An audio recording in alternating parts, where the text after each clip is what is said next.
അസ്സലാമലൈക്കും വറഹ്മത്തുള്ളാഹി തആല വബറകാത്ത്. എന്താ നൂറെ ഹബീബ് തങ്ങൾ നിങ്ങളെ കുറിച്ച് ഇങ്ങനൊക്കെ കേൾക്കുന്നത്? നിങ്ങളേതോ പെണ്ണിനോട് ചാറ്റ് ചെയ്തു, എന്താ അവകാശല്ലേ? പിന്നെ അൽഹംദുലില്ലാ ഓരോരോ വീഡിയോസ് ഇങ്ങനെ വരുമ്പോ അതിലൊക്കെ അല്ലാഹു നമുക്ക് ഓരോ തുമ്പും ഇട്ട് തരികയാണ്. ഇപ്പോ നമ്മളൊരു താത്ത വീണ്ടും രണ്ടാമതൊരു വീഡിയോ ആയിട്ട് വന്നിട്ടുണ്ട് മറനാടൻ ചാനലിൽ. മനസ്സിലായില്ലേ? മുസ്ലിം സമുദായത്തിന് ഏറ്റവും കൂടുതൽ വിമർശനം നടത്തുന്ന ഒരു ചാനലാണ് ഇത് മറനാട്. ഒരു ഐഡിയ കണ്ടോ, നമ്മൾ ആളുകൾ കമന്റ് ചെയ്തൊക്കെ എന്ത് ചെയ്യാ, ഡിലീറ്റ് ചെയ്യാ. എന്നിട്ട് മറ്റുള്ള എല്ലാരും കുടുങ്ങും. അപ്പൊ താത്ത ഒരു ഫോണിന്റെ ചാറ്റുമായിട്ട് പിന്നെ ഞാനെന്തോ കുറെ താത്താനോട് ചാറ്റ് ചെയ്തിരിക്കുന്നൊക്കെ പറഞ്ഞിട്ട് താത്തൻ തട്ടിക്കാണ് കുറെ ഇത് വന്നിട്ടുണ്ട്. താത്ത അയച്ച വോയിസാണ് കേട്ടോ, താത്ത അയച്ച വോയിസാണ്. താത്താനോട് ചോദ്യങ്ങൾ ചോദിക്കാണ്. താത്തങ്ങള് എന്തങ്ങനെ പിന്നെ പേടിച്ച് നിൽക്കണേ? ഞാൻ ആരെങ്കിലൊക്കെ നിങ്ങൾക്ക് അങ്ങനെ മോശമായിട്ട് മെസ്സേജ് അയച്ചൊക്കെ ചാറ്റ് ചെയ്തിട്ടുണ്ടെങ്കിൽ നിങ്ങളൊന്നും ഇവിടെ നിങ്ങൾക്ക് കേസ് കൊടുത്തിട്ട് ഇതില്ല. അപ്പൊ നിങ്ങൾ ഉള്ളിടത്ത് പോയി കൊടുക്കേ, നിങ്ങളുള്ള സ്ഥലത്ത് പോയിട്ട് കൊടുക്കൂ കേസ്. നമുക്ക് സന്തോഷമല്ലേ ഉള്ളൂ. ഞാൻ നിങ്ങൾക്ക് ചാറ്റ് ചെയ്തു പറഞ്ഞ 3/4 മണിക്കൂർ തെളിയിക്കാൻ പറ്റുമോ?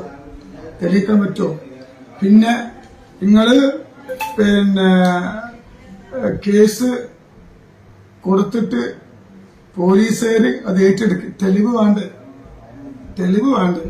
എന്താ അങ്ങനെ പറയുന്നത്? എന്തൊക്കെയാ നിങ്ങള് പറയുന്നത്? പേഴ്സണൽ നമ്പർ അടിമമാർക്ക് കൊടുക്കണ്ടേ? അയറ്റിന്റെ അടിമമാരല്ലേ? പിന്നെ ഇത് വിഷയമാണ്. നിങ്ങളോട് ഞാൻ ചാറ്റ് ചെയ്യുന്ന നിങ്ങൾ എന്ത് ചെയ്യണം? വേഗം പോയിട്ട് കേസ് കൊടുക്കണം. ഇൻഷാ അല്ലാഹ് ഞാൻ കുറച്ച് അകത്ത് കടക്കാനായിട്ട് കുറച്ച് റെസ്റ്റ് കിട്ടുമല്ലോ. എനിക്ക് കുറച്ച് കിട്ടുമല്ലോ, റെസ്റ്റ് ഇല്ല. ഇതൊരു കാര്യം കറക്റ്റ് കേട്ടോളൂ. ഈ താത്ത പിന്നെ ശിഹാബ് തങ്ങളെ പിന്നെ എന്റെ സ്ഥാപനത്തിൽ നിന്ന് ഒഴിവാക്കണം, അയാൾ വളരെ മോശമാണ് എന്ന് പറഞ്ഞിട്ടാണ് എനിക്കൊരു വോയിസ് അയക്കുന്നത്.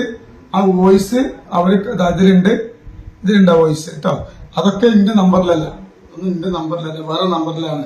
പിന്നെ അവര് പറഞ്ഞ കാര്യങ്ങൾ കുറെ നമ്മളെത്തുണ്ട്. നമ്മളോട് ചാറ്റ് ചെയ്തിട്ടില്ല കേട്ടോ. ചാറ്റ് ചെയ്തിട്ടുണ്ടെങ്കിൽ അതെന്ത് ചെയ്യട്ടെ, ഓള് പുറത്തു കൊടുത്തേ. ഒരു പേടിക്കണ്ട. നിങ്ങൾ തങ്ങളോട്ട് ഒരു തെറ്റും ചെയ്തിട്ടില്ല. ഓക്കെ, ചത്രയോട് പറയാനുള്ളത് വെറുതെ എന്താണ്, ഞാൻ 3/4 മണിക്കൂർ ചാറ്റ് ചെയ്തു, ഞാൻ 8 മാസം ഞാൻ ഓളോട് ചാറ്റ് ചെയ്തു എന്നൊക്കെ പറയുന്നുണ്ട്. തെളിവ് ഓളോട് പുറത്തു വിടാൻ ഒരു പേടി വെച്ചു. അപ്പോ നിങ്ങളുടെ പേര് പറഞ്ഞതിനൊക്കെ എനിക്ക് വലിയൊരു വിഷമമുണ്ട്. പക്ഷെ നിങ്ങൾ പറഞ്ഞതൊന്നും ഞാൻ തിരിച്ച് പറയുന്നില്ല. അതിന് നമ്മുടെ സംസ്കാരം നിങ്ങൾ പറഞ്ഞോട്ടെ. ഇൻഷാ അല്ലാഹ് നമ്മള് പിന്നെ നിങ്ങളുമായിട്ട് ചാറ്റ് ചെയ്തൊക്കെ പുറത്തു വിടണം. മനസ്സിലായില്ലേ? ഇല്ലെങ്കിൽ ഞാൻ എന്ത് ചെയ്യും? 1-2 വോയിസുകളുണ്ട്. നിങ്ങള് യൂട്യൂബർക്ക് എന്നെ തകർക്കാൻ ശ്രമിക്കുന്ന യൂട്യൂബർക്ക് അയച്ച വോയിസിന്റെ ഫോണിലുണ്ട്. മനസ്സിലായില്ലേ? ഇൻഷാ അല്ലാഹ് അള്ളാഹു നിങ്ങൾക്ക് ഹൈർ നൽകട്ടെ. മനസ്സിലായില്ലേ? നിങ്ങൾ എന്ത് ചെയ്യണം? ഒരു വീഡിയോയിൽ പറഞ്ഞിട്ടില്ല, അതൊക്കെ അടുക്കണം കേട്ടോ. പക്ഷെ നിങ്ങളെ കൊണ്ട് കുറെ പെണ്ണുങ്ങൾ നിങ്ങളെ കൂടെ പിന്നെ ഇങ്ങനെ വിളിക്കുന്നുണ്ട്, ഇതൊക്കെ പറയില്ല. അപ്പൊ നിങ്ങളെ ഫോൺ നമ്പർ പബ്ലിസിറ്റി. അതുകൊണ്ട് ഇൻഷാ അല്ലാഹ് നിങ്ങൾ നിയമപരമായി നേരിടണം. ഇൻഷാ അല്ലാഹ് എനിക്ക് ജയിലിൽ കടക്കാൻ യോഗം ഞാൻ കടന്നു സന്തോഷം. തെറ്റ് ചെയ്തിട്ടല്ല, മനസ്സിലായില്ല. അതുകൊണ്ട് അങ്ങനെ റെസ്റ്റ് എനിക്ക് കിട്ടുമല്ലോ. ഞാൻ ഏത് അന്വേഷണത്തിന് തയ്യാറാണ്. ഞാൻ തെറ്റ് ചെയ്താൽ ഞാൻ നിയമത്തിന് മുന്നിൽ ഞാൻ തെറ്റുകാരനായിക്കോട്ടെ. നിങ്ങൾ ഒരുപാട് കളിയാക്കുന്നുണ്ടല്ലോ നമ്മളതിലൊക്കെ. ഇൻഷാ അല്ലാഹ് നിയമപരമായി നിങ്ങൾ കേസ് കൊടുക്കും. കോടതിയിൽ വെച്ച് കാണും. ഇൻഷാ അല്ലാഹ്. അസ്സലാമു അലൈക്കും വറഹ്മത്തുള്ളാഹി.